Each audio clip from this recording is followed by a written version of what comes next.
Hello everyone, it's David again, and this is Season 1, Episode 21, which is the last episode of Season 1. Yay! And we're gonna finish it off with the episode titled Chrysalis. Now, I do want to let you know you're all probably wondering, what on earth happened to your glasses? Well, these are my glasses, and then this is the lens. And the way it got this way was I was working on some electrical stuff, and my oldest cat was getting in the way, helping me, and all of a sudden I heard this snap, and I looked over, and here she sat on my glasses and popped the lens out. So, luckily, the local optometrist, doctor, his optometry assistant happens to be my cousin. So there are some advantages to living in a small town. So you might see me kind of going like this and using my notes a whole lot more. I do apologize for that, but that's what happens when you're getting old and your eyes get tired and can't focus quite so well. Also, I want to let you know this particular episode and commentary are going to be heavy on the memes. This episode is known for setting off quite a few mini arcs in the story arc of the Babylon5 universe. So there's lots of stuff to go over. So if you hate spoiler alerts, my suggestion is, if you somehow landed on this, to go watch the entire Babylon5 series if you haven't seen it before. Otherwise, go ahead and then watch this after you've seen it at least once, and then go watch it again after you've seen my commentaries, and you'll be like, oh, I understand where he got that from, or no, I disagree, and then come back on the commentaries and let me know why you disagree with something. I don't mind people who disagree with me, but there's people, I hate you, you're evil, well, what did I do to be so evil? Tell me about it. Get it off your chest. Trust me, I was a registered nurse for 18 and a half years. People have called me nastier things than you'll probably come up with. Okay, and some of them were nuns, too. So, and no, that was not a joke. Anyway, we start off.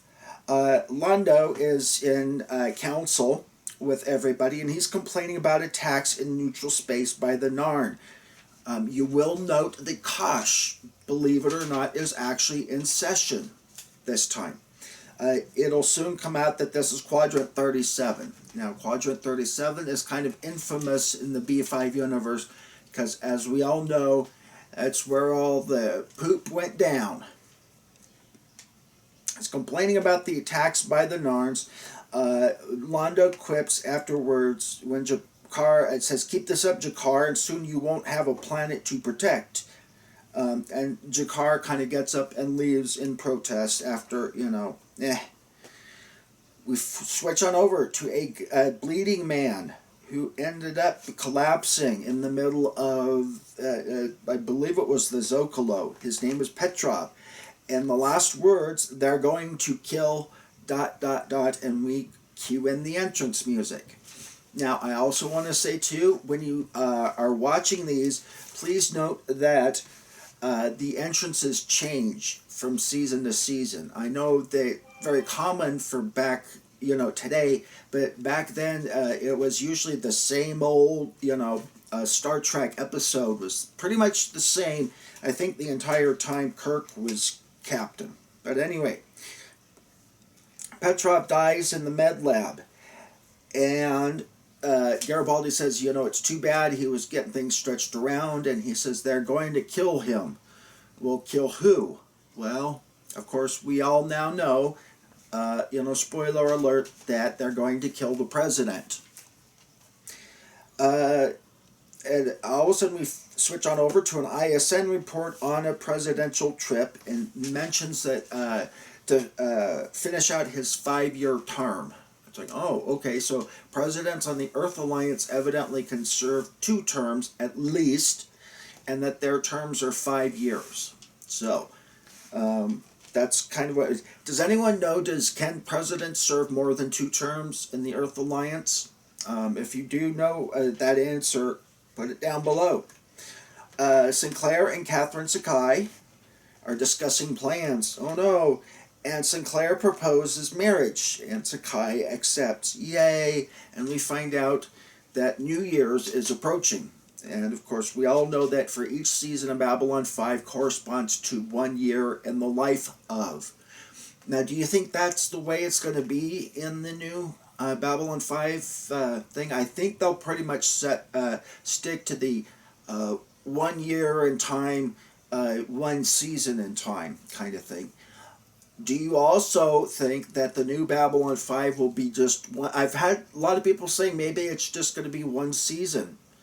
That would be interesting. Or, is it going to be 3 or is it going to be at least 5? And also, do you think they're going to stick to the Shadow Vorlon, Shadow War kind of story arc? Or do you think they're going to maybe, because we know it involves John Sheridan, at least what I've found out in my information, is that it's going to start with Captain John Sheridan of Babylon 5. But Babylon 5 when? During the Raiders kind of, or not Raiders, but crap, I just, had a little thing, the Forces of Light and all that. Rangers, not Raiders, good Lord. Must have been thinking about football or something. Anyways, do you think it's going to involve like a Rangers kind of a thing, or what? Put your comments down below, and maybe we'll see what's going to happen. We find out that there are 50 gods in the Centauri pantheon. Oh, and we find this out from Veer, who's talking with Malari. Evidently, emperors can be elevated into godhood, much like the ancient Egyptians, and some other things. And he's saying, well, how many of them do you think I've offended to have Jakar's teeth around my throat? And Veer quips, all of them? And Lana says, yep, sounds about right. We also learned that the Centauri plan to give, in the interest of intergalactic peace, Quadrant 37 over to the Narns. And we later, of course, learned that that's not going to be necessary. We also, one of the most heavily manned, talking to Veer, this is being nibbled to death by, what is those earth creatures with long tails, webbed feet, and go quack. Long bills, not long tails. You see, that's the problem with my glasses, is like, wait a minute, that doesn't make sense. Oh yeah, it's because you're reading it wrong, you fool. Long bills, webbed feet, and go quack. And Veer answers, cats. And Londo agrees, cats. Like being nibbled to death by cats. Now, having been a vet owner, I actually can agree with that, because they do like to love bite. My oldest cat especially. Oh my God. It's finally taken me years to get her to stop biting me so damn hard. Now it's just a little love. Unless she thinks I'm not paying attention to her, then she'll turn around and nail me. But, we take our victories in small doses with pets. Veer answers the little answering box that it is, and it's Morden. And Londo overhears them, and he says, hey, let me talk to this guy. Morden wants to talk with Malari in 1 hour in the park. Now, we all know that Mr. Morden don't have no good intentions. Ed Wasser, the actor, I think he should have been used a lot more in the Babylon 5 universe. A lot of people have said that he's going to probably be in the new Babylon 5 series. I personally hope so. Do you agree with that? And what role would he play? Maybe this time he's going to be a good guy. Maybe he'll be something to do with the Drakh. He was cloned or something and comes back and helps the Drakh. If you think in the Rangers timeline is going to be continued. Be interesting to see that one. we zip on over. Delenn asks Lanier regarding Kosh, did you relay my question word for word precisely? And his response was yes. And we now know the question was, have the shadows returned? Okay. I don't know why question word for word, why that would, it seems to be a pretty straightforward question. It's not hard and it's not lengthy. But of course, when you're dealing with the Vorlons and the Minbari, oh good lord. Here we go. So she goes off and she wants to talk with Kosh. I believe also, too, that maybe that's about, do I really have to go into this stupid Chrysalis thing and grow hair all of a sudden? But we'll see. Maybe that's part of it. Michael Garibaldi goes to talk with people down below, and he ends up talking to a guy in a makeshift tent. I believe we find out later that he is a rogue telepath, because we see him in one other episode. And it's the episode regarding the telepaths evading Bester. So, anyway, he basically said that some guy named Devereaux was hiring temps to load cargo. And that's the guy that last was working with Petrov, before Petrov ran off. So he identifies this guy named Devereaux. And we go off and we switch to the park. Now, Londo's going to do lots of business in the park. So, as I'm sure you already know, make a mental note. The park is where Londo likes to hang out for ne'er-do-good reasons. Londo goes to meet with Morden. Is this deal with Morden, is that really like a deal with the devil? And have you ever had to make kind of certainly not that involves worlds, but, I can't remember what the last deal with the devil was that I made, but I'm sure I'll think of something probably late tonight at about 1 in the morning, and then I'll debate, like, okay, do I really want to go and type this out or redo my video before it posts? But anyway, Londo tells him to tell Centauri Prime that he will take care of Quadrant 37. He doesn't want credit for it because, there's always, what price do I have to pay for your favor? It always seems to be the way with the world and way with the universe, It's very seldom that someone wants something for free, and sure enough, he says, we may ask for a favor in the future.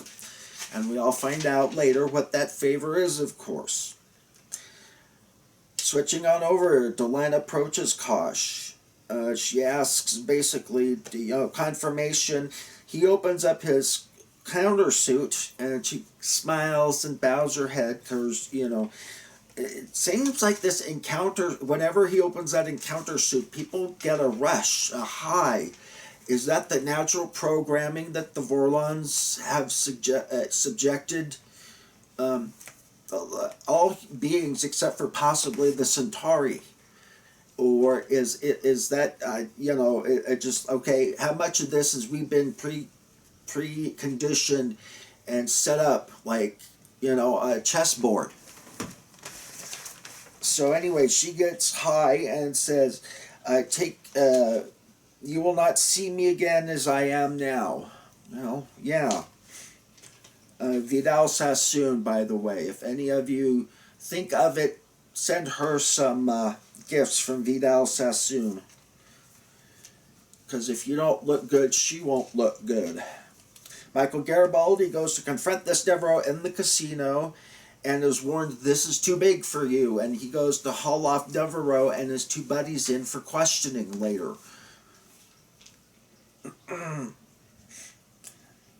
Londo, we switch on over, tells Veer, tell them, Centauri Prime, I will personally take care of Quadrant 37. Okay, now, does Londo have the option of backing out now? Or is he committed to doing the deed? That'd be interesting. I do think that he has the opportunity to back out now. Nothing's happened that can't be undone. But Londo, because he goes to pour a drink as is usual, and then he ends up pouring it back, because he knows in his brain that what he's doing ain't right. That it's gonna, at least some people are gonna get killed, and we find out later it's over 10,000. So what would you do in this situation? Would you back out and tell, hey, Morden, I had buyer's remorse? Or can he? I mean, is he going to get whacked by the shadows if he does? Anyway, Veer is like, what? And he's like, look, I'm sober, send him the message, which Veer obviously does. Sinclair goes to talk to Jakar. And after 3 Earth females leave, I had to reread that because did I really write that? Yep, sure did. And that's when the girls with barely clad self, obviously belly dancers, leave. And as we all know, Jakar has a preoccupation with Earth females, and Natoth, a tongue-in-cheek, says, "I believe the ambassador can see you now." And Sinclair makes the comment to Jakar, look, there's still time to take a different road. And it says, if you let your anger cloud your judgment, it will destroy you. Or turn you into a religious figure. Something like that. Switch on over. Sinclair and Sakai tell Michael Garibaldi and Ivanova about their pending marriage. Garibaldi is tasked to being the best man, and Ivanova, maid of honor. All of a sudden, beep, beep, beep. Michael Garibaldi gets paged and told that Devereaux and the 2 men go missing. And he said, I knew something was up with these guys, and what? Only special agents in the Earth Force get unnumbered PPGs, and they all had unnumbered PPGs. So that question, and it's been debated back and forth, are these guys working for EarthGov? I personally think yes. They aren't just there to, switch or talk about knitting techniques. They're there for a reason, and they were sent there from Earth Force or whatever. Sounds like the military, maybe at least parts of it, or at least parts of the Secret Services, their CIA or whatever, want a change in government. Maybe they feel like Santiago is too close to aliens or alien influence, and they want to, keep Earth first, or instead of America first, make America great, make Earth great, or whatever. Maybe that. We don't know.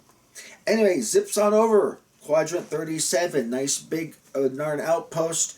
The shadows go in and just pound it and destroy it. Now, anytime that you've had a war or a famine, or even, there's always some evidence left. Evidently, the shadows, of course, being so ancient, just destroy it and leave absolutely no trace behind. Do you honestly think that's possible? I really doubt it. I mean, there's always something, Flight 370, the Malaysian flight, that just miraculously disappeared. We have little bits of the plane, so, anyway, but it's science fiction, not science fact. But Quadrant 37 is whacked. At the same time, Vice President William Morgan Clark gets tummy flu or something like that, and he exits Earth Force One at Jupiter to undergo medical tests, complaining of a virus bug. Well, we all know that was a load of horse hockey, but maybe he had a future version of the pandemic. Who knows? Anyway, an assistant that we know is really maybe an Earth Force agent, helps Michael Garibaldi go through the cargo in the cargo bay that Devereaux was having. What's his name? Yeah. This is why you take notes, David, so you don't... the lurker help loading it up. Anyway, he's gone through the cargo. He discovers a jamming-like device that is set to the transfer point off of Io. And we all know that that's where Earth Force is going. Garibaldi goes rushing off to warn Sinclair, and he ends up getting confronted by Devereaux while his assistant, we know, shoots him in the back.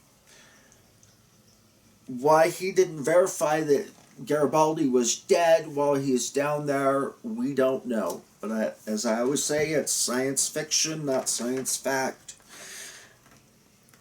Delenn ends up at the same time, roughly, this is going on, walking into Sinclair and says, I believe you recognize this, and it's one of the triluminaries. Tells her to come to quarters, but not wait too long. Now, why would you've been after this mystery for 10 years, and all of a sudden now you're going to be late. Michael Garibaldi crawls wounded on the floor after being shot. I can tell you as a nurse that happens all the time. Oh my God. On the floor to an elevator tube. And usually when they do that, they can always reach the buttons and they always know which floor they want to get on after being shot and blood loss and everything. After the guys thoroughly make sure that you're dead, that have just shot you. But science fiction, not science fact. All of a sudden, Natoth switches over and she tells Jakar 37 has been destroyed with no survivors. 10,000 dead. And Jakar makes a very important summation that there's someone else out there, Natoth. And we all know that he is correct. And switch on over, Michael Garibaldi crawls out of the tube into a New Year's celebration, and this lady screams and 911 is called. And by the way, for those who are not Americans, 911 is our emergency services number, not 9/11, the terrorist attack. It also has a other meaning. Anyway, Delenn is building a pyramid. She's playing Django, I think. And Lanier asks, is there no other way? Do you think Lanier is starting to get feelings for Delenn other than professional at this point? Because it kind of looks like he maybe is getting the feels for her. Delenn says, who are we to stand in the way of prophecy? Well, I guess so. And the Triluminary starts to build the Chrysalis. Michael Garibaldi arrives in MedLab in a trauma unit, and he starts talking, because I can tell you, having been a nurse, everyone in the trauma unit who's just been shot, they want to talk. Talk. You know, they're all little just Miss Chatty Cathys, just talk. Anyways, they're going to kill the president on the transfer point on Io. So, of course, Sinclair tries to run to command and control. And Earth Force is being jammed so no one can get through. They're trying to get a hold of ISN, and they switch over to the ISN feed, and Earth Force 1, as we all know, explodes. And the staff in CNC are in shock, and they all start crying. Sinclair unknowingly debriefs Michael Garibaldi's second in command about the situation, knowing that, this is the guy that just shot him. Now, why the second in command left Garibaldi? It seems like he left him alive for some reason. Do you have the same conclusion that I did? He left him alive for some reason. Anyway, Delenn is now in her cocoon. She's in her chrysalis. Jakar and Ivanova are on a sky tube. This has been a terrible and black day for us both. We switch on over. Londo is confronting Morden on the loss of life. And Morden is like, look, I hear that Centauri have great plans for you. And it's like, dude, I just thought you were going to protect our ships or find a way, did Londo know that there was... it seems to me that when you're dealing with that many people, he had to know some lives were going to be lost. Especially when I told you about earlier him pouring a drink and then pouring it back. He knew. He knew something was going down and that people were going to die. And he should have backed out at that point. But anyway, Devereaux is found dead. The second in command who shot Garibaldi killed Devereaux and his buddies. Why would you, if I was Devereaux, why would you stick around on Babylon 5? Why not get the hell out of town? You're involved in a plot with the president, and you've got the second in command who can't seem to shoot someone in the back properly. But anyway, in Babylon 5 universe, extremely important, President Morgan Clark is sworn in, and I posted earlier and posted the article. Do you guys agree? They voted President Clark number 8 out of 11 of the top 11 worst, most evilest presidents, I think was the title of all time in the sci-fi universe, of course. Do you agree with that? I think some of his actions come pretty damn close. Bombing of Mars colony would be one of them, but we switch on over. Kosh actually approaches Sinclair and the ever memworthy, and so it begins. You have forgotten something. Oh crap, gotta go to Delenn and figure it out. It's like, what? Why would you forget something like that? I mean, understanding that the president just died, but, anyway. Sinclair goes to find Delenn in a cocoon. Why doesn't Lanier just tell him what has happened? I guess so. Anyway, we zip it over. Natoth goes in, and all of a sudden the message picks up her message board or whatever it is, picks up her voice. It says voice recognition Natoth, playing message now. And Jakar is leaving Babylon 5 to investigate. If you go to Zahadum, your life expectancy will drastically diminish. We end up ending Shadows talking to Morden. One of the few times we kind of, they still have that cloaking technology. So they're kind of shimmering, but you can see them, I don't know, is that hissing at him or clicking at him or whatever? Anyway, when the time is right, Malari will do exactly as we wish. So, do you guys, where was the point of no return for Londo Malari? It'd be really interesting to, and is he now consigned to his path? Or does he have the option to exit right? Be interesting to know, and I'd be interested on your thoughts. Anyways, time to start Season 2, and yes, I know there's a little tape thingy across there. That's to avoid, hopefully, any copyright strikes. But Season 2, I am going to try, and I'm going to build a different playlist now for all of the seasons, and so everything's not just crammed into one playlist, and try and do the new Babylon 5 in a separate playlist. So if you see things moving around, that's the reason for it. Anyways, as always, comment, like, subscribe, and share. Hope you have a good rest of your day.